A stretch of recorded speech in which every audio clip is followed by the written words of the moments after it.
ہم انشاءاللہ تعالی اپنا نیا سلسلہ قرآن حکیم کی قرآن کلاسز کا شروع کرنے جا رہے ہیں، اور اس کا انشاءاللہ آج پہلا لیکچر انٹروڈکشن سے ریلیٹڈ ہوگا، قرآن حکیم کے تعارف پہ، آسان با محاورہ ترجمہ اور تفسیر قرآن حکیم کی آیات سے اور صحیح الاسناد احادیث کی روشنی میں انشاءاللہ تعالی۔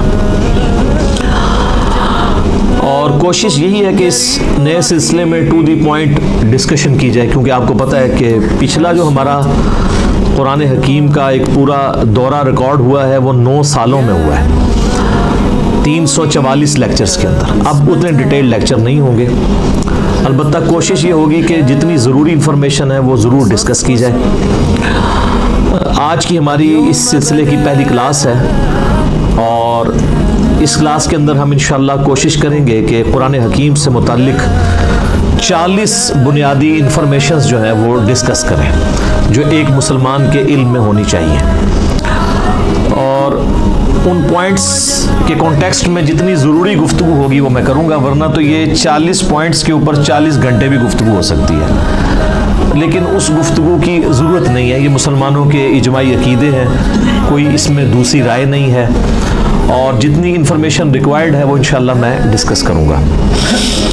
اللہ کا نام لے کے شروع کرتے ہیں میرے بھائیوں۔ علمی پوائنٹ نمبر 1 وہ یہ ہے کہ ہم مسلمانوں کا یہ بنیادی عقیدہ ہے کہ یہ جو قرآن حکیم ہے یہ اللہ تبارک و تعالی کی کتاب بھی ہے اور اللہ کا کلام بھی ہے۔ باقی جتنے بھی اس سے پہلے صحائف نازل ہوئے یا کتابیں، ان کے بارے میں کلیم ہے کہ وہ اللہ کی کتابیں ہیں، لیکن یہ وہ کتاب ہے جو صرف کتاب یا سلیبس نہیں ہے بلکہ اللہ تعالیٰ کا کلام ہے۔ اور اس کا ثبوت قرآن حکیم میں سورہ التوبہ کی سٹارٹ میں ہی آتا ہے کہ جنگ کے دوران اگر کافر تم سے پناہ مانگے تو انہیں پناہ دے دو، اور کسی ایسی جگہ پہ ان کو قید کرو جہاں پر وہ اللہ کا کلام سنے، حتی یسمع کلام اللہ، یہاں تک کہ وہ اللہ کا کلام سنے۔ اور یہ بھی مزے کی بات میں آپ کو بتاؤں، بڑی حیران کن، قرآن حکیم کے علاوہ جتنی بھی الہامی کتابیں ہیں، اولڈ ٹیسٹمنٹ ہو، نیو ٹیسٹمنٹ یعنی تورات، انجیل اور باقی کتابیں ہیں، زبور بھی، ان کتابوں کو اگر آپ پڑھیں گے تو ان کتابوں میں ان کتابوں کا نام موجود نہیں ہوگا، ظاہر ٹیمپرڈ فارم میں۔ یہ ہم نے اسے بائبل کا نام دیا ہوا ہے نا، باہر جو لکھا ہوا ہے، پوری بائبل کے اندر بائبل کا ذکر نہیں ہے، لیکن قرآن حکیم میں سینکڑوں مقامات پر قرآن کا نام آیا ہے، بائی نیم اس کتاب کو مینشن کیا گیا ہے۔ یاسین والقرآن الحکیم وَأُوحِيَ إِلَيَّ هَذَا الْقُرْآنُ لِأُنذِرَكُمْ بِهِ وَمَنْ بَلَغَ فَذَكِّرْ بِالْقُرْآنِ مَنْ يَخَافُ وَعِيدٍ۔ کئی آیات ہیں قرآن حکیم میں جن میں قرآن کا لفظ آیا، اور قرآن کا لفظی مطلب ہے بار بار پڑھی جانے والی کتاب۔ قرات ہم اردو میں بھی استعمال کرتے ہیں، عربی کا لفظ ہے۔ تو یہ پہلی بنیادی انفارمیشن ہے کہ یہ صرف کتاب نہیں ہے بلکہ اللہ کا کلام بھی ہے، اور چونکہ یہ اللہ کا کلام ہے لہٰذا اللہ کی صفت ہوئی، اور اللہ کی صفت ہے تو یہ پھر مخلوق نہیں ہے، غیر مخلوق ہے۔ البتہ جو ہمارے پاس اس وقت یہ بائنڈنگ کے اندر قرآن موجود ہے، اس قرآن کے یہ جو صفحے ہیں یہ تو ظاہر مخلوق ہے، کریشن ہے، اس کے اوپر جو سیاہی ہے پرنٹنگ کی وہ بھی کریشن ہے، اس کا گتا بھی یہ بھی کریٹڈ ہے، لیکن اس کے اندر جو کلام لکھا ہوا ہے اگرچہ وہ کاتب کی رائٹنگ ہے وہ بھی کریشن ہے، کریٹڈ ہے، مخلوق ہے، لیکن جو کلام لکھا گیا ہے جسے ہم پڑھتے ہیں یا سنتے ہیں وہ غیر مخلوق ہے، وہ اللہ کی صفت ہے۔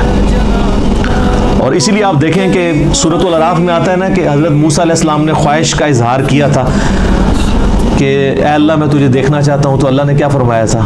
تو مجھے نہیں دیکھ سکتا، تو پہاڑ کی طرف دیکھ، اگر یہ پہاڑ میری تجلی سے قائم رہا تو پھر تم بھی یہ یعنی ایزیوم کر سکتے ہو کہ مجھے بھی دیکھ سکو گے۔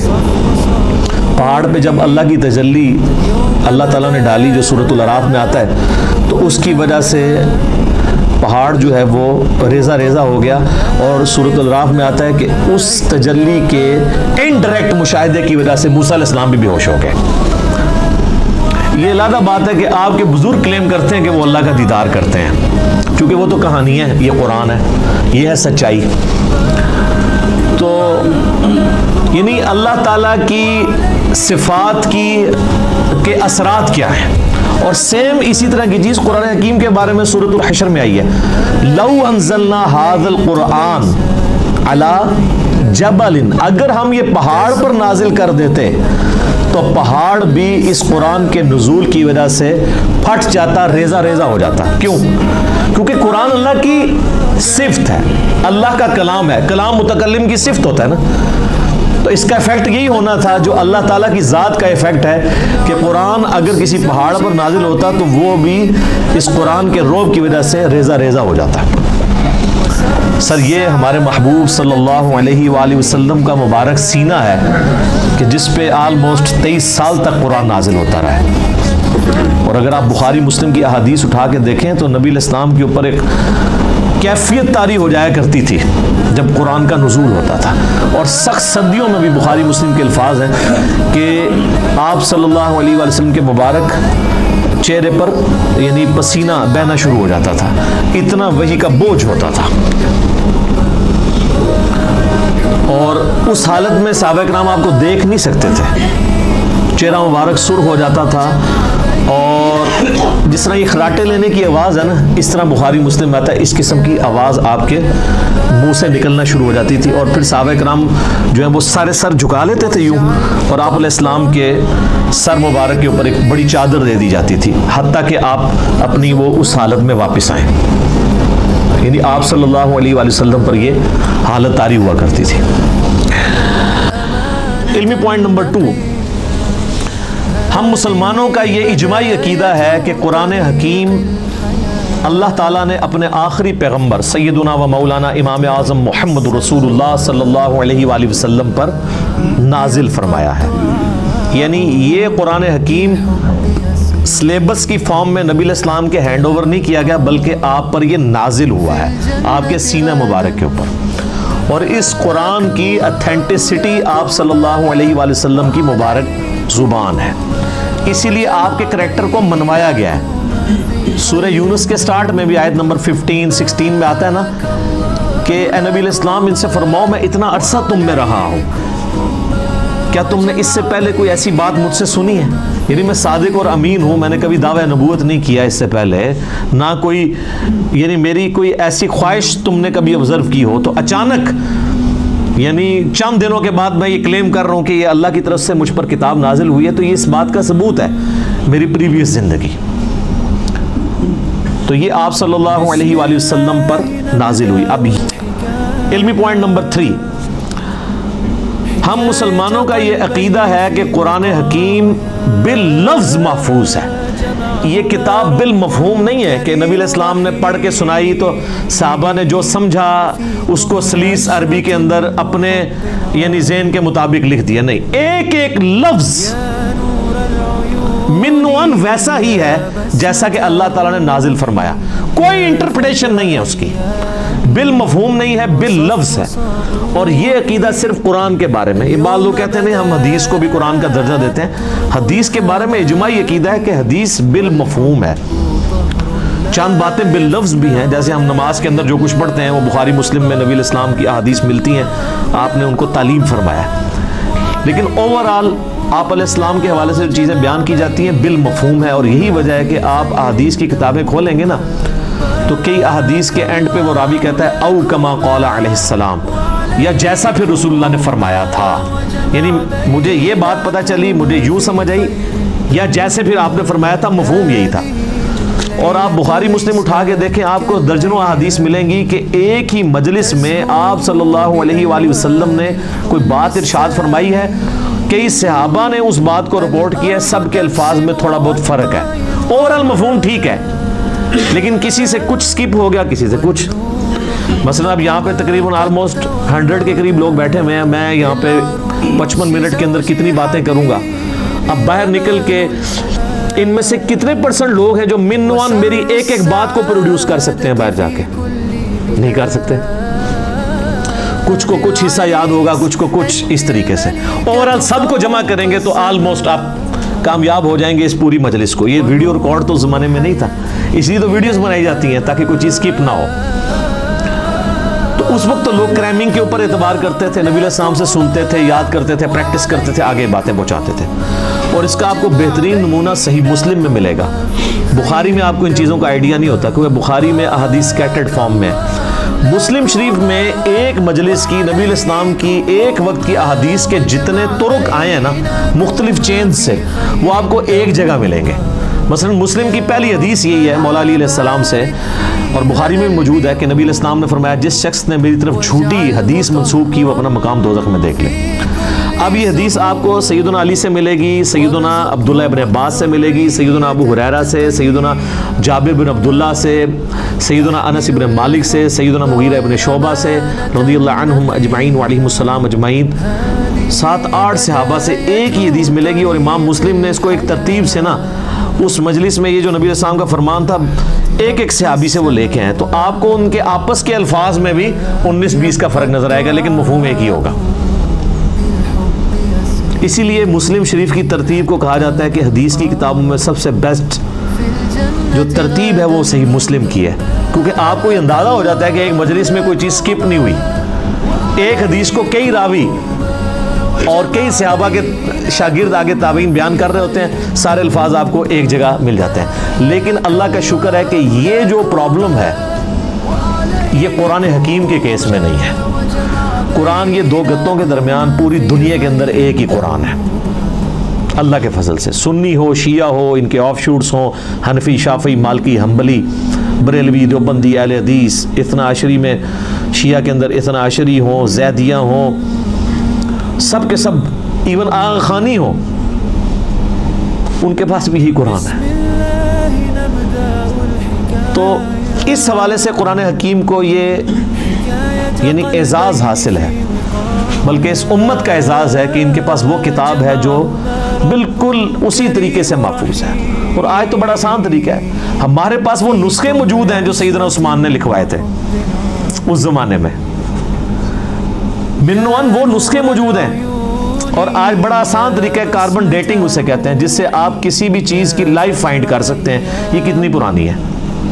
آپ کو پتہ ہے پچھلے دنوں برمنگم کے میوزیم کے اندر ایک قرآن کا نسخہ ملا تھا, اس میں سورہ طٰہٰ کی اور بعض اور آیات یعنی کچھ ان کو صفحات ملے تھے, بھیڑ کی اس کے اوپر کھال کے اوپر لکھے ہوئے, کچھ ہڈیوں کے شانے پہ جس طرح اس زمانے میں لکھے.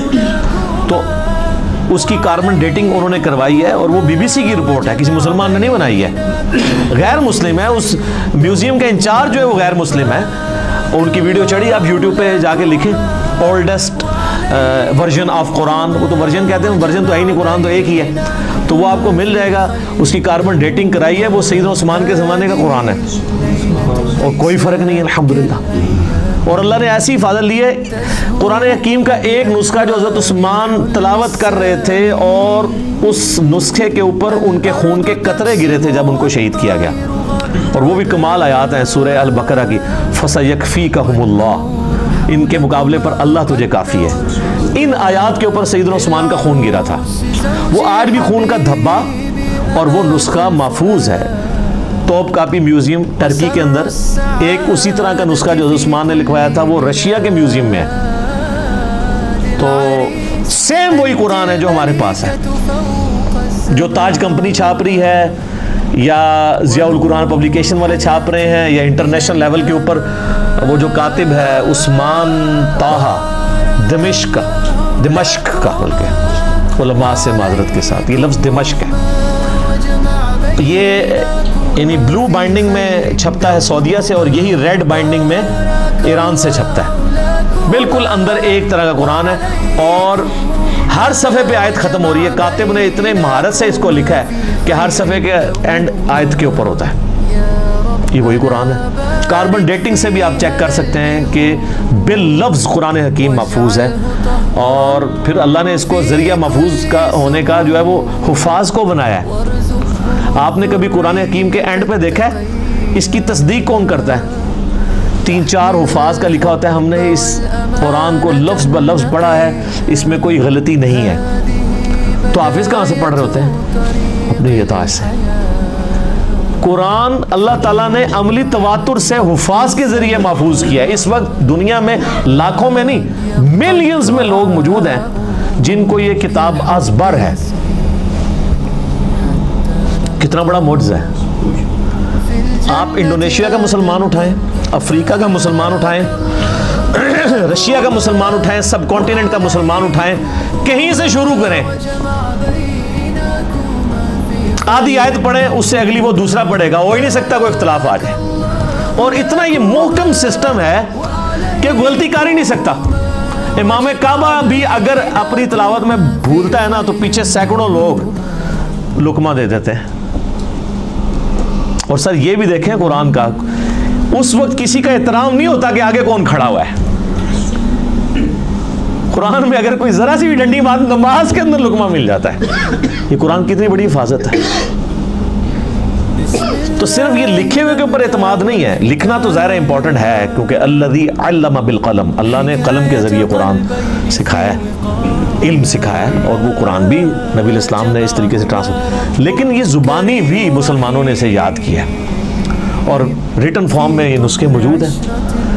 جب کبھی بھی کوئی ایشو آتا ہے, اب تو خیر آتا ہی نہیں ہے, اتنے اسٹیبلش ہو چکے ہیں, اب تو سافٹ ویئرز بن چکے ہیں, پی ڈی ایفs موجود ہیں. اب تو کوئی کبھی آپ نے دنیا میں سنا ہے کوئی ایشو آیا کہ اس لفظ تھلے زیر ہے یا زبر ہے؟ کبھی سر یہ کئی کافر جو مسلمان ہوئے ہیں نا, ان کے لیے سب سے بڑی اٹریکشن یہ ہے کہ قرآن کا ورژن ہی کوئی نہیں, ایک ہی قرآن ہے. یہ جو امریکن تھے وہ پروٹیسٹنٹ کرسچن یوسف ایسٹس 80s میں مسلمان ہوئے. آپ ذرا ان کی وہ ویڈیو دیکھیں جس میں انہوں نے بتایا ہے کہ میں مسلمان کیسے ہوا ہوں.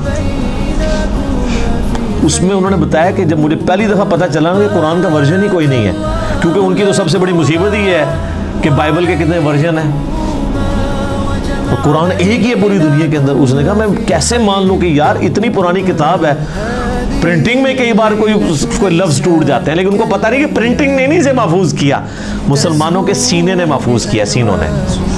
اور نبی علیہ السلام کی حدیث ہے المستدرک للحاکم میں صحیح سند کے ساتھ, انٹرنیشنل نمبر کے مطابق 399, کہ اللہ تعالیٰ میری امت کو کبھی گمراہی پہ جمع نہیں ہونے دے گا, جماعت پہ اللہ کا ہاتھ ہے, قیامت تک اجماع امت اللہ کی حفاظت میں. اور قرآن حکیم کی حفاظت اللہ تعالیٰ نے امت کے اجماع کے ذریعے کروائی ہے. یہ قرآن ہمارے سامنے تو نہیں نازل ہوا, امت کے اجماع نے اسے ٹرانسفر کیا. یعنی امت میں کوئی دوسری رائے نہیں ہے. ایک تو وہ رائے نا جو مناظروں میں ہوتی ہے کہ جی وہ آپ کی کتابوں میں یہ لکھا ہوا ہے, تو وہ کہتے ہیں آپ کی کتابوں میں یہ لکھا ہوا ہے. وہ ساری فضول باتیں ہیں. نہ سنی ان روایتوں کو آن کرتے ہیں, نہ شیعہ ان روایتوں کو آن کرتے ہیں. قرآن حکیم محتاج نہیں ان روایتوں کا. جو عملی تواتر سے چیز نقل ہوئی ہے, دنیا میں 1000 مسلمان بھی کھڑے ہو کے کہیں یہ آیت ایسی نہیں ایسے ہے, آج تک تو کوئی نہیں کھڑا ہوا, نہ ہوگا اللہ کے فضل سے. وہ کہہ رہے ہیں پچھلے دنوں جی وہ اسرائیل والوں نے جی ایک صورت بنا کے پوری چڑھا, اور سارے اسرائیل والے پورا قرآن بنا کے اور چڑھا دیں. آپ کو یقین نہیں کہ اس کی حفاظت کا ذمہ کس نے لیا ہوا ہے؟ اللہ نے.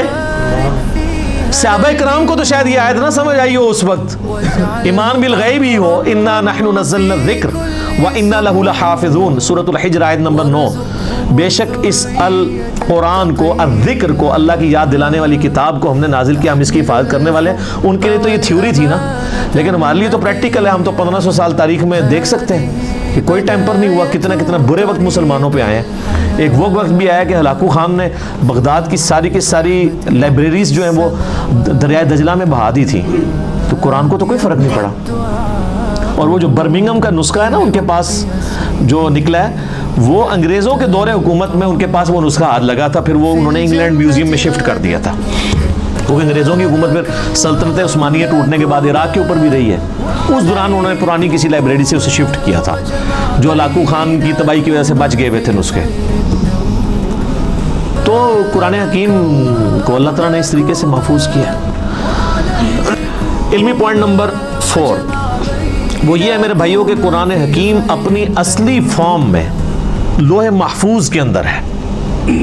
یہ ہمارے ہاتھ میں جو قرآن ہے نا, یہ اس کی اتھینٹک کاپی ہے. اصل میں جو قرآن ہے نا وہ اللہ نے لوح محفوظ میں لکھا ہوا ہے. بل ہوا قرآن مجید فی لوح محفوظ. سورۃ الواقعہ میں بھی ہے نا کہ وہاں سے اس کو کس نے تنزیل من رب العالمین، یعنی یہ رب العالمین کا اتارا ہوا ہے. لا یمسہ الا المطہرون، یعنی جو قرآن حکیم ہے نا اس کو وہاں پر پاکیزہ فرشتے ہی چھوتے، کوئی وہاں پہ پہنچ نہیں سکتا. اللہ نے اسے اتارا ہے، یہ جنات کے اثر سے نہیں ہے، شیاطین کے اثر سے نہیں ہے. کیونکہ کافروں کا اعتراض تھا نا کہ یہ نبی الاسلام، اور بعض میں مخلص بھی تھے کہ یار اچانک زندگی کے 40ویں سال میں آپ غار میں جا کے غار حرا میں بیٹھے ہیں، ہو سکتا ہے کسی آسیب کا سایہ ہو گیا ہو تو اس کی وجہ سے آپ یہ کلام کر رہے ہیں. تو وہ تو پھر آپ کو پتہ ہے آسیب کے سائے والوں کی حالت یہ تو نہیں ہوتی، ان کی تو حالت ہی کچھ اور ہوتی ہے. وہ صحیح مسلم میں بڑی مشہور حدیث ہے نا، ایک بندہ ہے جو جھاڑ پھونک کیا کرتا تھا آسیب کے سائے کے لیے، جادو ٹونا کا علاج. اس کا نام تھا ضماد، عربی میں ضاد میم الف اور دال، اردو میں زماد. کئی مسلمان رکھتے بھی ہیں نام کو، لیکن وہ جن کے نام زماد ہے نا ان کو پوچھے نا کہ نام آیا کہاں سے ہے، ان بیچاروں کو مسلم شریف کی حدیث نہیں پتا ہوگی کہ زماد ہے کون تھا. وہ جھاڑ پھونک کیا کرتا تھا، مکے آیا تو اس نے سنا کہ یہاں پہ ایک شخص ہے کہ جو بڑا ایک ڈائنامک اس کی لائف تھی، یعنی وہ سب کی آنکھوں کا تارا تھا، ایک کامیاب تاجر بھی تھا اور لوگ اس کے پاس امانتیں رکھواتے تھے، بڑا زبردست، یعنی وہ ایک سمجھ لیں کہ اس معاشرے کے ایلیٹ طبقہ تھا. تو اچانک اس کو کچھ ہو گیا اور لوگ پریشان ہیں. ظاہر ہے جس نے 40 سال تک کوئی بات ہی نہ کی ہو اس ٹاپک پہ، اور اب وہ کہے کہ میں اللہ کا پیغمبر ہوں، مجھ پہ یہ کلام نازل ہوئے، تو لوگ تو پریشان ہو جائیں گے. تو اس نے کہا کہ میں جھاڑ پھونک جانتا ہوں، اگر تو مجھے اس کے پاس لے جاؤ تو مجھے امید ہے کہ میں اس کا علاج کر دوں گا. اس کو کیا پتا تھا کہ علاج اس کا نہیں، اس کا اپنا ہو جائے گا. تو لوگ اسے لے گئے نبی الاسلام کے پاس. تو آپ صلی اللہ علیہ وآلہ وسلم سے اس نے کہا کہ میں آپ کا علاج کر سکتا ہوں، آپ بتائیں کہ آپ کے ساتھ کیا ایشو ہے، تو اپنا مسئلہ بیان کریں. تو آپ صلی اللہ علیہ وآلہ وسلم نے نا کوئی بات نہیں کی، قرآن بھی نہیں پڑھا.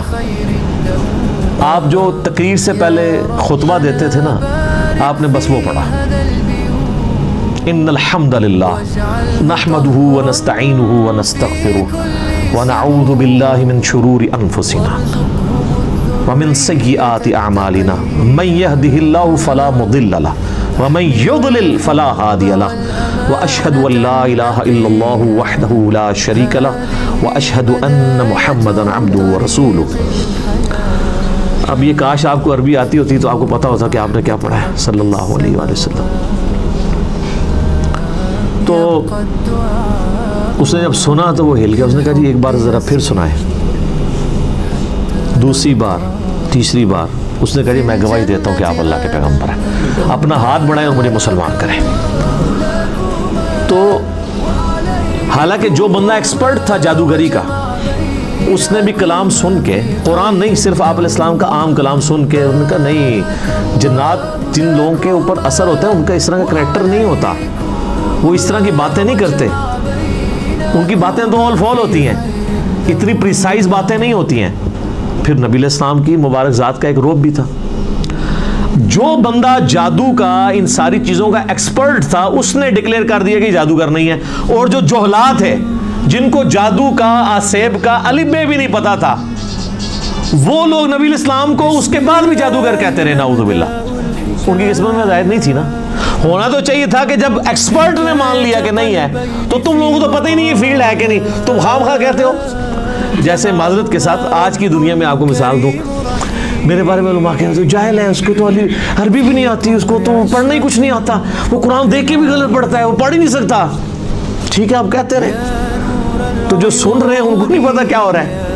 تو ہم ان باتوں کا بھی جواب نہیں دیتے. ہم کہتے ہیں ٹھیک ہے یار، آپ نے ہمیں جج کرنا ہے، ہماری ویڈیوز آپ کے سامنے ہیں، آپ ان کو دیکھیں اور جج کریں، آپ کو پتہ چل جائے گا سچائی کیا ہے، جھوٹ کیا ہے، غلط کیا ہے، آپ کو سب کچھ پتہ چل جائے گا.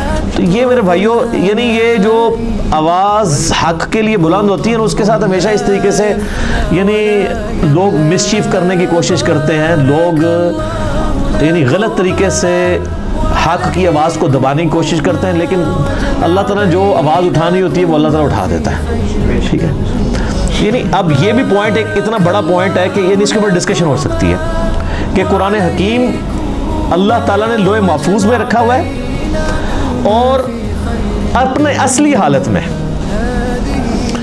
یہ ہمارے پاس یہ کاپی ہے. کتنی بڑی خوش نصیبی ہے کہ ہمارے پاس وہ کتاب ہے کہ جو اوریجنل کتاب لوح محفوظ میں ہے. سورہ زخرف کے سٹارٹ میں بھی ہے نا, اللہ تعالیٰ نے فرمایا کہ یہ کتاب جو ہے ام الکتاب, کتابوں کی ماں, اللہ کی ہارڈ ڈسک لوح محفوظ کے اندر ہمارے پاس ہے. اور یہ یاد رکھیے گا, یہ مصحف جس ترتیب میں ہمارے پاس موجود ہے نا, اسی ترتیب میں لوح محفوظ پہ لکھا ہوا ہے, اگرچہ اس کی ترتیب نزول یہ نہیں ہے. مصحف کی ترتیب آپ پتہ نا, سورۃ العلق کی پہلی 5 آیات نازل ہوئی ہیں, وہ تو پارہ نمبر 30 میں ہے.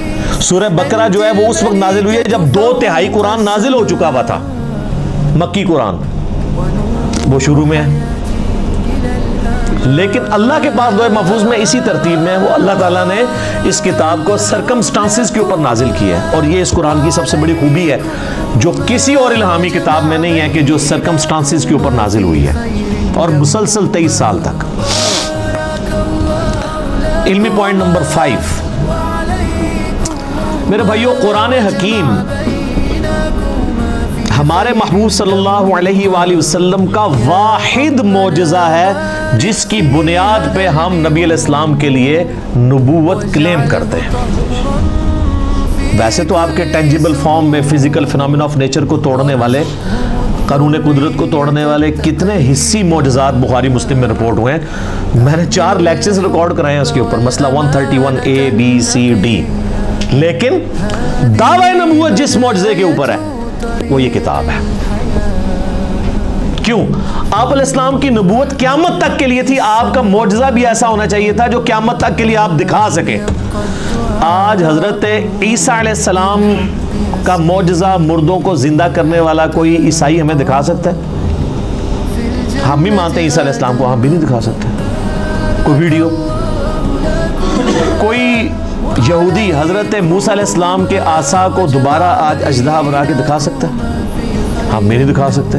وہ آپ جناب عصا اگر مل بھی جائے کہیں سے, آپ چاہے وہ امام کعبہ کے ہاتھ میں دے دیں, آپ ویٹیکن سٹی میں بیٹھے ہوئے کرسچن پوپ کے ہاتھ میں دے دیں, یا یروشلم میں بیٹھے ہوئے یہودی پریسٹ کے ہاتھ میں دے دیں, یا آپ کے جتنے رحمت اللہ علیہ ہیں اور غوث اور اقداب اور جن کے بارے میں آپ کا کلیم ہے ان کے ہاتھ میں دے دیں ان کو کہ اس کو پھینک کے ذرا اژدہا بنا کے بتائیں. نہیں بنا سکتے. وہ حضرت موسیٰ کے ہاتھ تک ہی معجزہ تھا. لیکن یہ وہ کتاب ہے جو نبی علیہ السلام کے پاس معجزہ, صحابہ کے پاس معجزہ, تابعین تبع تابعین, قیامت تک آنے والے آخری انسان کے لیے بھی معجزہ ہے. مسلمان نہیں, انسان کے لیے بھی. اور ہر زمانے کے ٹیسٹ میں پورا اترتا ہے. اسپیسیفکلی تو یہ پورا اترا اس ٹیسٹ میں کہ عرب کے لوگ اپنے آپ کو اتنا بڑا فصیح اللسان سمجھتے تھے کہ وہ ادر دین جو نان عرب ہیں, عربیوں کے علاوہ جو لوگ ہیں ان کو کہتے تھے یہ اجمی ہیں, گونگے, یہ بول نہیں سکتے. اور یہ حقیقت ہے کہ عربی لوگوں کی فساد اتنی تھی کہ وہ عام گفتگو بھی شاعری کے انداز میں کر لیتے تھے فی الودی. لیکن جب قرآن نازل ہوا ان بڑے بڑے شعراء نے بھی اپنے کلام پھاڑ دیے کہ یار یہ کلام کمال کلام ہے. موسیٰ علیہ السلام کے زمانے میں جادوگری عروج پہ تھی. اللہ تعالیٰ نے موسیٰ علیہ السلام کو ایسا معجزہ دیا, جادوگر بھی سجدے میں گر پڑے. کتنی دفعہ قرآن میں یہ واقعہ آیا ہے, اور وہ بہت بڑا معجزہ تھا. لکڑی کا اژدہا بننا یہ بہت بڑی چیز ہے. پلانٹ کنگڈم اینیمل کنگڈم میں بدل رہا ہے, اور پھر اینیمل کنگڈم, پھر پلانٹ کنگڈم میں. اس کو ذرا امیجن کریں. عیسیٰ علیہ السلام کے زمانے میں طب, ڈاکٹری بڑی عروج پہ تھی, ان کو بڑا فخر تھا. لیکن کوئی ڈاکٹر مادرزاد کوڑی اور اندھے کو آنکھیں دے سکتا ہے؟ قرآن حکیم میں سورہ مریم کے اندر, سورہ مائدہ کے اندر حضرت عیسیٰ علیہ السلام ہاتھ پھیرتے تھے, آنکھیں آ جاتی تھی.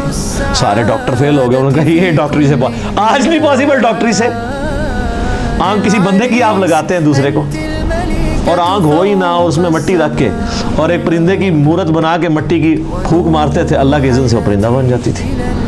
اب کون سا ڈاکٹر یہ کام کر سکتا ہے؟ قرآن حکیم کے زمانے میں شاعری عروج پہ تھی. اللہ تعالیٰ نے کلام بھی ایسا دیا کہ شعراء فیل ہو گئے. لیکن یہ اس پہ ختم نہیں ہے قیامت تک کے لیے جو جو وقت کا ٹیسٹ آئے گا اس پہ یہ کتاب پوری اترے گی. آج سائنس کی دنیا ہے, قرآن حکیم سے کوئی ایک آیت بھی نہیں بتا سکتا جو اسٹیبلش سائنس, ہائپوتھیسس تھیوری نہیں, اسٹیبلش سائنس کے خلاف ہو.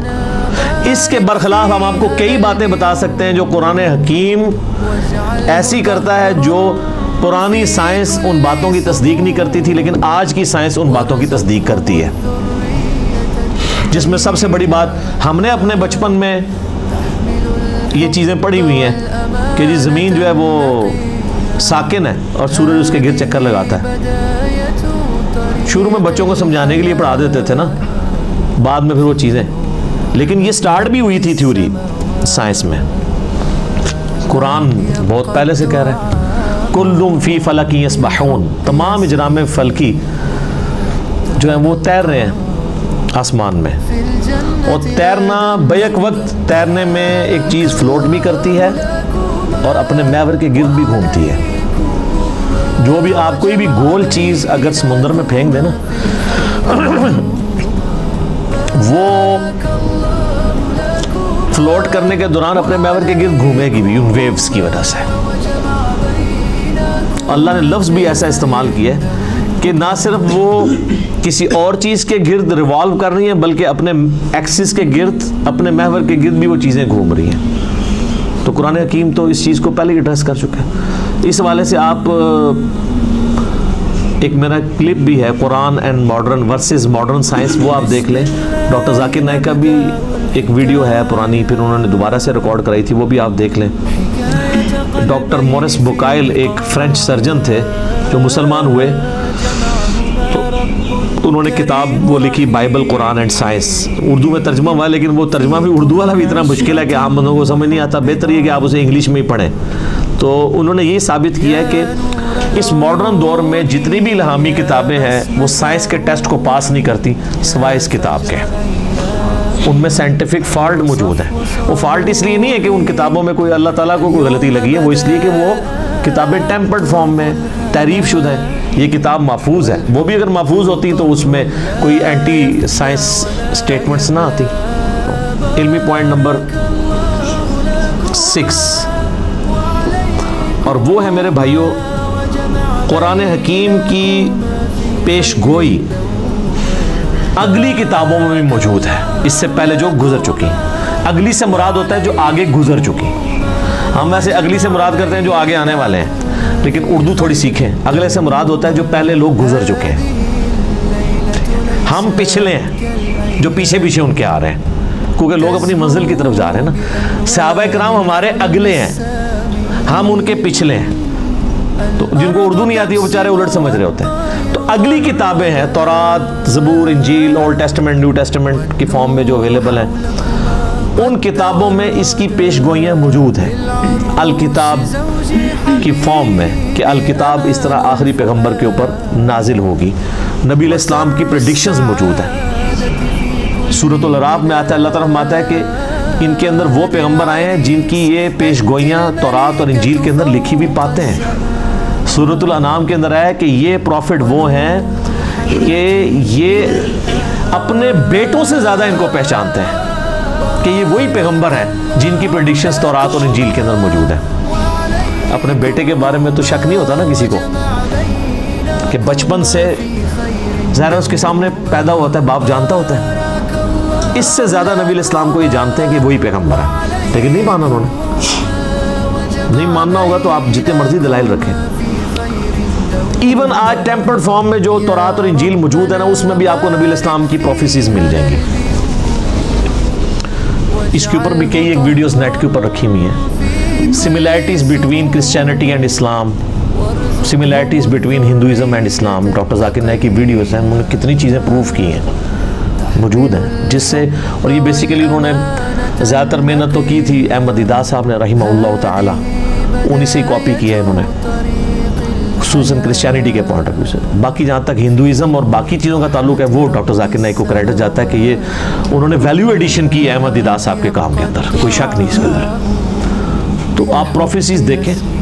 اس وقت جو آپ کو وہ انارکلی جو بازار بائبل سوسائٹی والوں کو آپ لیٹر لکھیں، وہ فری آپ کے گھر بائبل بھجوا دیں گے، نیٹ کے اوپر PDF رکھا ہوا ہے۔ ویسے وہ منگوانے سے پہلے قرآن جو آپ کے گھر غلاف میں ہے اس کو خود پڑھ لیں۔ لوگ وہ بائبل منگوا لیتے ہیں، قرآن نہیں منگوا کے پڑھتے، قرآن بلکہ منگوانا بھی نہیں، گھر پڑا ہوا ہے۔ میں اسی لیے قرآن کے غلافوں کے بڑا خلاف ہوں۔ یہ غلاف کے اندر جو قرآن ہے ایک کو نہیں کھولتا، کیونکہ جب بندہ یہ تصور کرتا ہے اس کو یوں کر کے کھولنا ہے، پھر یوں بند کرنا ہے، وہ بند ہی پڑا رہتا ہے۔ کتابیں بھی آپ کسی کو گفٹ کریں اس کے اوپر سے ساری وہ پیکنگ اتار کے دیا کریں، کبھی شاید وہ کھول کے پڑھ ہی لے۔ وہ آپ پڑھیں تو اس میں آپ کو ڈیوٹرانومی چیپٹر جو ہے تورات کے اندر، اولڈ ٹیسٹمنٹ کے اندر ملے گا، اس کا باب نمبر 18 ہے، اس میں آیت نمبر 18 ہے کہ موسیٰ علیہ السلام کو اللہ تعالیٰ نے وحی کی کہ اے موسیٰ میں تیرے بھائیوں میں سے، بھائی کون؟ بنو اسماعیل، بنو اسرائیل کے بھائی بنو اسماعیل۔ اور یہ یعنی تورات کے شروع میں پیدائش چیپٹر میں موجود ہے کہ حضرت ابراہیم علیہ السلام کی 2 بیویاں تھیں، 2 بیٹے تھے، جو مین حضرت یعقوب علیہ السلام جو ان کے حضرت اسحاق کے بیٹے تھے، تو وہ آگے ان سے وہ بنی اسرائیل چلے، اور دوسری طرف حضرت اسماعیل تھے۔ تو میں تیرے بھائیوں یعنی بنو اسماعیل میں سے، بلکہ آج بھی آپ اسرائیل والوں سے پوچھیں، عرب لوگ وہ کہتے ہیں ہمارے کزنز ہیں، وہ مانتے ہیں اس بات کو، عربی ان کو کزن مانتے ہیں۔ اس لیے ہمیں شک پڑتا ہے اندر سے دونوں ملے ہوئے نہ ہو، جو کچھ مسلمانوں کے خلاف یہ لوگ کر رہے ہوتے ہیں۔ ہم اسرائیل کو تسلیم نہیں کیے بیٹھے ہوئے اسلام کی حمیت میں، اور جن لوگوں کی اصل دشمنی تھی وہ ان کے ساتھ پینگیں بڑھا رہے ہیں۔ تو وہ ڈیوٹرانومی چیپٹر میں 18 نمبر میں آیت نمبر 18 ہے، موسیٰ میں تیرے ان یعنی ماننے والوں کے بھائیوں میں یعنی ان کے کزنز کے اندر تیری مانند ایک رسول اٹھاؤں گا جو ان پہ میری آیات کو تلاوت کرے گا۔ اور اسی طریقے سے گاسپل آف جان جو ہے، جو اولڈ ٹیسٹمنٹ نیو ٹیسٹمنٹ کٹھے وہ انجیل مقدس چھپی ہوئی، اس میں نیو ٹیسٹمنٹ میں گاسپل آف جان ہے، اس کے اندر چیپٹر نمبر 15 سے 18 تک آپ کو کئی آیات ملیں گی۔ حضرت عیسیٰ علیہ السلام اپنے ماننے والوں کو کہتے ہیں میرا دنیا سے جانا تمہارے لیے رحمت ہے، میں جب جاؤں گا تو میں اپنے رب سے ریکویسٹ کروں گا اس ہستی کو دنیا میں بھیجیں گی جو میرا نام دنیا میں روشن کریں گی۔ مجھے تم سے بہت کچھ کہنا ہے لیکن تم ابھی ان چیزوں کے متحمل نہیں ہو، وہ جب ہستی دنیا میں آئیں گی تو وہ تمہیں وہ ساری چیزیں تعلیم کریں گی، اور اللہ تعالیٰ ان کے منہ میں اپنا کلام ڈالے گا۔ یہ جو پروفیسی ہے یہ دنیا میں کسی پروفٹ کے بارے میں نہیں ہے، باقی سارے پیغمبروں کو سلیبس کی فارم میں کتاب تختیوں کی شکل میں موسیٰ علیہ السلام کو ملا، یہ جو اللہ تعالیٰ کلام ان کے منہ سے بلوائے گا ان کے سینے پہ نازل کر کے، یہ ہے ہی صرف نبی علیہ السلام کے لیے۔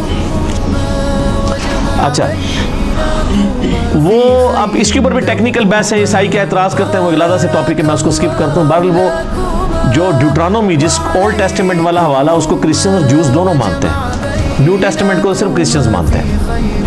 اس کے اندر یہ جو ہے نا کہ تیرے بھائیوں میں سے تیری مانند رسول اٹھاؤں گا، تو وہ کرسچنز کہتے ہیں یہ جو تیری مانند سے مراد ہے نا یہ حضرت عیسیٰ کی پیش گوئی ہے کہ حضرت موسیٰ کے بعد حضرت عیسیٰ بھی یہودیوں میں ہی پیدا ہوں گے۔ اس میں تو کوئی شک نہیں کہ حضرت عیسیٰ بھی یہودی تھے، یہودی النسل تھے، بنی اسرائیل میں سے تھے، لیکن یہ پروفیسی ان کے بارے میں پوری نہیں ہوتی کیونکہ اس میں الفاظ ہے تیری مانند اور تیرے بھائیوں میں سے۔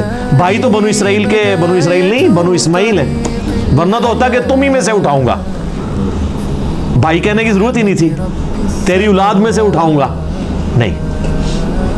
بنو اسماعیل میں نبی علیہ السلام کے علاوہ تو کوئی پروفٹ بھی نہیں ہے، اور تیری مانند میں دیکھیں کیا قیامت مضمر ہے کہ حضرت موسیٰ علیہ السلام کی مانند ہمارے پیغمبر ہیں صلی اللہ علیہ وآلہ وسلم۔ حضرت موسیٰ علیہ السلام کی نیچرل ڈیتھ ہوئی ہے، حضرت عیسیٰ علیہ السلام کی نیچرل ڈیتھ نہیں ہوئی بلکہ اللہ نے ان کو اٹھا لیا۔ چلیں کرسچنز کے نزدیک وہ شہید کر دیے گئے، نیچرل ڈیتھ نہیں ہوئی۔ تو حضرت موسیٰ علیہ السلام کی مانند ہمارے محبوب صلی اللہ علیہ وآلہ وسلم ہے، حضرت عیسیٰ نہیں ہے۔ اچھا، حضرت موسیٰ صاحب امت پیغمبر تھے، 6 لاکھ کا لشکر لے کے نکلے، اور حضرت عیسیٰ علیہ السلام کے اوپر صرف 12 بندے ایمان لے کے آئے تھے، اور ان کی جان بھی اللہ نے بچائی ان کو زندہ اٹھا کے۔ ہمارے محبوب صلی اللہ علیہ وآلہ وسلم بھی صاحب امت تھے، آپ کی مبارک زندگی میں 1 لاکھ سے زیادہ لوگ آپ پہ ایمان لا چکے تھے، اور آج تو ماشاءاللہ آپ دیکھ لیں 12۔ اس ریزیمبلنس میں بھی ہمارے محبوب صلی اللہ علیہ وآلہ وسلم حضرت موسیٰ سے زیادہ ریزیمبلنس رکھتے ہیں ایز کمپیئر ٹو حضرت عیسیٰ جو موسیٰ علیہ السلام سے رکھتے ہیں۔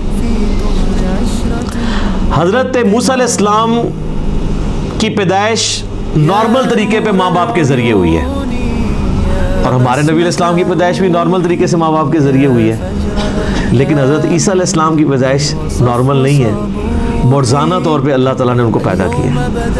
اس ریزیمبلنس میں بھی ہمارے نبی علیہ السلام حضرت موسیٰ کی مثل ہیں، حضرت عیسیٰ علیہ السلام ان کی مثل نہیں ہے۔ اس قسم کی کئی اس طریقے سے نئی شریعت، حضرت عیسیٰ علیہ السلام تو 10 کمانڈمنٹس کو اسٹیبلش کرنے آئے تھے، کوئی نئی شریعت نہیں لے کے آئے۔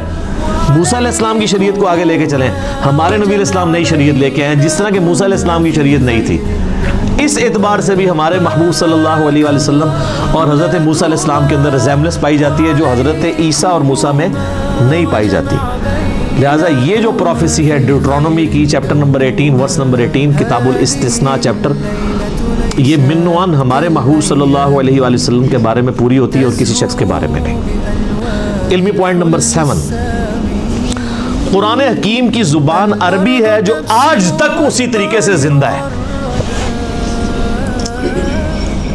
جو نبی علیہ السلام کے مبارک زمانے میں تھی۔ سر آج سے 100 سال پہلے کی اگر آپ شیکسپیئر کی انگریزی پڑھیں نا تو آپ کو کئی الفاظ بھی آئیں گے۔ شیکسپیئر کی انگریزی تو چھوڑ دیں، آپ فضائل اعمال آج سے 50-60 سال پہلے جو لکھی گئی ہے اس میں کئی اردو کے الفاظ ہیں جو آج مستعمل ہی نہیں ہیں۔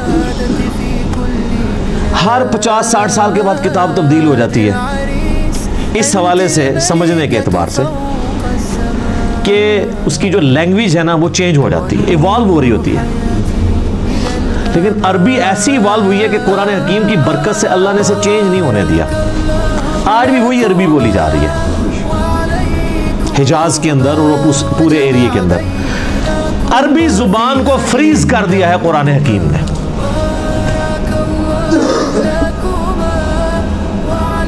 اور قرآن حکیم میں سورہ یوسف کے سٹارٹ میں بھی آیا اِنَّا جَعَلْنَاهُ قُرْآنًا عَرَبِيًّا لَعَلَّكُمْ تَعْقِلُونَ، ہم نے قرآن عربی میں نازل کیا ہے تاکہ تم اس کو سمجھ سکو، تمہاری اپنی زبان میں نازل کیا ہے۔ سورہ انبیاء میں آیا کہ تم غور نہیں کرتے، یہ وہ کتاب ہے جس میں تمہارا ذکر موجود ہے، اس کے ساتھ تم مانوس ہو، تمہاری اپنی لینگویج میں بات ہو رہی ہے۔ پھر اس طریقے سے قرآن حکیم میں ہے یہ فصیح اللسان عربی زبان کے اندر ہے۔ پھر اللہ تعالیٰ نے قرآن حکیم میں یہ بھی فرمایا کہ یہ کہتے ہیں اس نے کوئی اجمی غلام چھپا کے رکھا ہوا ہے جو اسے پڑھاتا ہے یہ کتاب، تو اللہ نے فرمایا کہ کیسا اجمی غلام ہے کہ جو کتاب ہے وہ فصیح عربی کے اندر ہے اور اجمی اس کو سکھا رہا ہے۔ یہ بات یہ نہیں تمہارا یعنی چھڈو جڑی پھڑی بھی جائے ایڈی لمبی چھڑ دے ہو، اتنی لمبی گپ شپ فٹ ہی نہیں بیٹھتی۔ تو یہ عربی فصیح زبان اور آج تک قرآن کی برکت سے اللہ تعالیٰ نے عربی کو محفوظ رکھا ہے۔ علمی پوائنٹ نمبر 8، قرآن حکیم کا جو ڈائلیکٹ ہے، لہجہ ہے، وہ عرب کے بادیہ نشین جو پینڈو لوگ، گاؤں کے رہنے والے، ریگستانوں کے رہنے والے، اعرابی جنہیں کہا جاتا ہے، بدو لوگ، ان کے ڈائلیکٹ میں یہ قرآن نازل ہوا ہے۔ یعنی جس طرح آپ آج بھی دیکھ لیں، ایک ہے شہری پنجابی، عجیب پٹھی سیدھی، اور ایک ٹھیٹھ گاؤں کے لوگوں کی پنجابی ہے، اس کے ڈائلیکٹ میں اور شہری پنجابی کے ڈائلیکٹ میں کتنا فرق ہے۔ اور ایک ہے لکھنؤ کے لوگوں کی، یو پی کے لوگوں کی اردو، اور ایک ہے ہم پنجابیوں کی اردو، ڈائلیکٹ میں فرق ہے۔ ہم اردو زبان کو سیکھ تو ضرور سکتے ہیں، اس ڈائلیکٹ کو بھی سیکھ سکتے ہیں، لیکن پھر بھی کہیں نہ کہیں پکڑے جاتے ہیں کہ پنجابی ہیں۔ میں نے تو اپنے آپ کو کافی اوور کم اس اعتبار سے کیا ہے کہ الفاظ کی ادائیگی ٹھیک ہو، لیکن بعض اوقات اپنے لہجے سے پتہ چل جاتا ہے کہ یہ اردو بولنے والا پٹھان ہے، پنجابی ہے، بلوچی ہے، سندھی ہے۔ تو اس اعتبار سے جو ڈائلیکٹ ہے نا قرآن کا، وہ ہے عرب کے بادیہ نشین لوگوں کی عربک کا، اور وہ آج بھی آپ عرب میں چلے جائیں نا وہ اسی طریقے سے وہی عربی بولتے ہیں۔ ویسے آپ اپنے علاقوں میں بھی دیکھیں، آپ لاہور میں چلے جائیں تو اور طرح کی پنجابی ہے، فیصل آباد والوں کی اپنی پنجابی ہے، اور اگر آپ سیالکوٹ میں چلے جائیں، سیالکوٹ والے جب اردو بھی بول رہے ہوتے ہیں ہمیں پتہ چل جاتا ہے یہ سیالکوٹ کا بندہ ہے، کیونکہ وہ اس کو اپنے اسی سٹائل میں بول رہے ہوتے ہیں۔ اسی طریقے سے جو ہند کو یعنی یہ سطح مرتفع پوٹھوہار کے رہنے والے، ہم بھی پوٹھوہاری ہیں جہلم کے لوگ، یہاں کی ہم تو خیر اتنے پوٹھوہاری نہیں، آپ ذرا پنڈی چلے جائیں نا، ان کی ذرا آپ پنجابی سنیں، ہم تو کہتے ہیں نا ادھر آؤ، وہ کہتے ہیں ادھر آؤ. اب لفظ وہی ہے لیکن ذرا ڈیفرنٹ فارم میں. یہ ڈائلیکٹ کہلاتے ہیں. ایک ہی لفظ دوسری فارم میں جب بولا جاتا ہے لفظ وہی ہے. اب ادھر آؤ اور ادھر آؤ میں بڑا فرق ہے، لیکن لفظ ایک ہی ہے، ڈائلیکٹ کا فرق ہو گیا. ٹھیک ہے، ایک تو نہیں الفاظ ہی ڈیفرنٹ ہے. جس ہم دے کہ نو یعنی وہ فلاں چیز لے کر آؤ، اب تو کہتے ہیں لے آؤ. وہ پنڈی کے لوگ کہتے ہیں کہ نو، وہ ذرا آپ سمجھ لیں ہندکو کے ساتھ مکس ہوئی ہوئی پنجابی ہے. لیکن عربی اللہ تعالیٰ نے ایسی محفوظ کی ہے کہ اللہ کے فضل سے، حالانکہ دوسرے عرب ملکوں میں عجیب و غریب عربی بھی بولی جا رہی ہے. عربی میں گاف کوئی نہیں ہے، لیکن آپ مصر والوں کی عربی سنیں وہ گاف بھی بولتے ہیں. تو وہ بلکہ وہ طارق جوید صاحب نے یہ خود سنایا. وہ کہتے ہیں مصر کی ایک جماعت آئی ہوئی تھی، یہ اوریجنل انہوں نے واقعہ سنایا. کہتے ہیں مصر سے ایک تبلیغی جماعت آئی ہوئی تھی، تو کسی گاؤں میں پنجاب کے ٹھہری، تو وہ ان کو نماز کے لیے آگے کیا. تو وہ نماز کے بعد دعا کروانے لگے نا، تو اس نے دعا کی اللہم انی اسألک الجنہ، اللہم انی اسألک، میں تو اس سے گنا مانگتا ہوں. اچھا وہ جنہ کو گنا پڑھتے ہیں، لفظ ہے جیم، تو وہ اس کو گاف پڑھتے ہیں. جیسے کئی لفظ گاف ہیں عربی میں جیم پڑھے جاتے ہیں. یہ شیخ عبد القادر جو جیلانی ہیں، ان کا نام ہے شیخ عبد القادر گیلانی. جب یہ عربی میں گیا نا، تو عربی میں تو گاف نہیں ہوتی تھی، تو ان کو جیلانی کہنا شروع کر دیا، گاف کو جیم بنا. جیسے کراچی ہے، تو کراچی اب چھ تو ہوتی نہیں عربی میں. کراچی اگر کوئی وہ عربی بولے گا تو کراچی تو نہیں بولے گا. پاکستان کو وہ پاکستان بولتے ہیں، کیونکہ پانی پے ہوتی نہیں ہے تو وہ بے بولتے ہیں اس کی جگہ. تو تاجوی صاحب کہنے لگے کہ وہ بار بار دعا کر رہے تھے اللہم انی اسألک الجنہ، وہ کہہ رہے تھے وہ جنہ کو گنا پڑھ رہے تھے. تو وہ جناب وہ گاؤں کے لوگ اتنے سارے گنے لا کے انہوں نے اگلی نماز میں وہاں رکھ دیے. انہوں نے کہا یہ گنے پہ مانگنے نے. ظاہر ہے اس سے آپ ہمارے لوگوں کی بھی جہالت دیکھ لیں کہ ان کو بھی عربی کوئی نہیں آتی نا، ورنہ وہ اللہم انی اسألک یہ ان کو سمجھ آ رہی ہوتی. ان کو بس یہی سمجھ آیا گنا گنا وہ کہہ رہے ہیں، شاید گنا شوق سے کھاتے ہیں. تو وہ جنہ کو گنا پڑھ رہے تھے. تو اس طرح کا یعنی جو عربک میں ڈیفارمیشن ہے نا، وہ مصر کی عربی میں اور اس طرح کی آئی ہے کہ اس میں الفاظ اس طرح آ گئے ہیں. لیکن جو پیورلی عرب کے لوگ ہیں وہ آج بھی وہی عربی بولتے ہیں جو عربی ہے. اس کے اندر وہ کوئی بھی اس طریقے سے تبدیلی نہیں آئی ہوئی ہے. جس قسم کی تبدیلی جو ہے وہ ہمیں ان لوگوں کے اندر نظر آتی ہے. تو یہ اللہ تعالیٰ نے قرآن حکیم کو محفوظ کیا ہے عربی کی برکت سے. اللہ تعالیٰ نے عربی کو محفوظ کیا ہے قرآن کی برکت سے. عربی اللہ کی زبان ہے نا جی. علمی پوائنٹ نمبر 9 وہ ہے میرے بھائیوں قرآن حکیم جو ہمارا عیسوی کیلنڈر اس وقت چل رہا ہے نا دنیا میں، جس کے مطابق آج 20 اکتوبر 2019 ہے.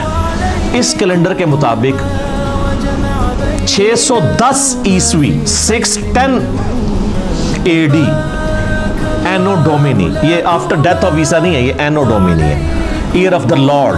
حضرت عیسیٰ کی پیدائش کے سال کو یعنی ڈکلیئر کیا گیا تھا 1 عیسوی. ان کی ڈیتھ کو نہیں، یہ AD سے مراد ڈیتھ نہیں ہے، یہ لیٹن لینگویج کا لفظ ہے. اینو ڈومینی کا مخفف ہے. اس میں میرا یوٹیوب پہ کلپ بھی ہے، عیسوی کیلنڈر ورسز ہجری کیلنڈر. یہ دونوں اللہ کے کیلنڈر ہیں. وہ سورج کے اعتبار سے چلتا ہے، دوسرا چاند کے اعتبار سے. لیونر اور سولر دونوں ہی اللہ کے ہیں. 610 عیسوی سے لے کر 632 عیسوی تک، یعنی نبی علیہ السلام کی وفات 632 میں ہوئی. اس پیریڈ آف ٹائم کے اندر قرآن حکیم نازل ہوا ہے. آلموسٹ یہ 22 سال بنتے ہیں عیسوی اعتبار سے، اور آلموسٹ 23 سال بنتے ہیں تقریباً ہجری اعتبار سے. کیونکہ لیونر ایئر آپ کو پتا نا ہر سال 10 کا فرق پڑ جاتا ہے. یہ تو تقریباً 365 دنوں کا سال ہوتا ہے، اور جو دوسرے والا سال ہے وہ 355 دنوں کا. تو 10 سال کا فرق پڑتا رہے 20 سال تک، تو 200 دن کا فرق پڑ گیا نا، آلموسٹ پونے سال کا فرق پڑ جاتا ہے. تو وہ فرق نظر آتا ہے. تو اس دوران یہ قرآن حکیم نازل ہوا ہے آلموسٹ 22 سال عیسوی اعتبار سے، اور آلموسٹ 23 سال جو ہے وہ ہجری اعتبار سے. اور علمی پوائنٹ نمبر 10 آج کا آخری، کیونکہ ٹائم بالکل قریب ہو چکا ہے. قرآن حکیم حجاز میں نازل ہوا ہے، نجد میں نازل نہیں ہوا۔ نبی علیہ السلام کا پورا جو ٹریولنگ کا حصہ ہے وہ سارا حجاز کا ہے، مکہ بھی حجاز میں ہے، مدینہ بھی حجاز میں، ایون آپ تبوک تک چلے گئے عرب کے اینڈ پہ، آپ یعنی وہ تہامہ کی جو پہاڑیاں ہیں ان کی اس سائڈ پہ حجاز ہے اور وہ دوسری سائڈ نجد کہلاتی ہے نا، تو حجاز کے اندر قرآن نازل ہوا ہے، قرآن نجد میں نازل نہیں ہوا۔ یعنی وہ ٹائم اینڈ سپیس کی بات کر رہا ہوں، ٹائم اس کا 610 عیسوی سے 632 عیسوی ہے، اور سپیس اس کے نازل ہونے کی کون سی ہے؟ حجاز۔ پورے کا پورا قرآن جو ہے وہ حجاز کے اندر نازل ہوا ہے اور کسی ملک کے اندر نازل نہیں ہوا، یعنی عرب کی سرزمین میں نازل ہوا، اور عرب کی سرزمین میں بھی نازل ہوا ہے۔ نبی صلی اللہ علیہ وآلہ وسلم کچھ عرصہ مکہ رہے، 2/3 قرآن وہاں پہ نازل ہوا، پھر مدینہ شریف میں، پھر برزخی قرآن بھی ہے مکے سے مدینہ ہجرت کے دوران، پھر مدینے سے تبوک جاتے ہیں وہاں پہ بھی ہے، اور یہ آگے انشاءاللہ اگلے جو علمی پوائنٹس آئیں گے ان میں ڈسکس کروں گا کہ کسی صورت کا مکی یا مدنی ہونے کا یہ مطلب نہیں کہ 100% ہی وہ مکی اور مدنی ہے۔ بعض اوقات کئی آیات ہیں جو مکی ہیں اور مدنی صورتوں میں ہیں، کچھ مدنی آیات ہیں جو مکی صورتوں میں ہیں۔ اوورآل زیادہ پیریڈ جس صورت کا ہوتا ہے اس اعتبار سے اسے مکی مدنی کہتے ہیں، اور بعض پوری بھی مکی اور مدنی ہے۔ لیکن ایک جو ہمارا یہ عقیدہ ہے کہ یہ قرآن حکیم آن دا فیس آف ارتھ جس سپیس میں نازل ہوا وہ سپیس تھی حجاز کی سپیس، عرب کا جو جزیرہ نما عرب ہے اس میں بھی حجاز والا پورشن جو ہے، یہ والا پورشن جو پہاڑوں کے اس طرف لائی کرتا ہے، تو یہ قرآن نجدی نہیں، یہ نجدی وہ بھی اب آپ کو پتہ ہے نجدی کہتے ہیں نا، نجدی ہو تو قرآن حکیم نجدی نہیں ہے، قرآن حکیم حجازی ہے، ٹھیک ہو گیا۔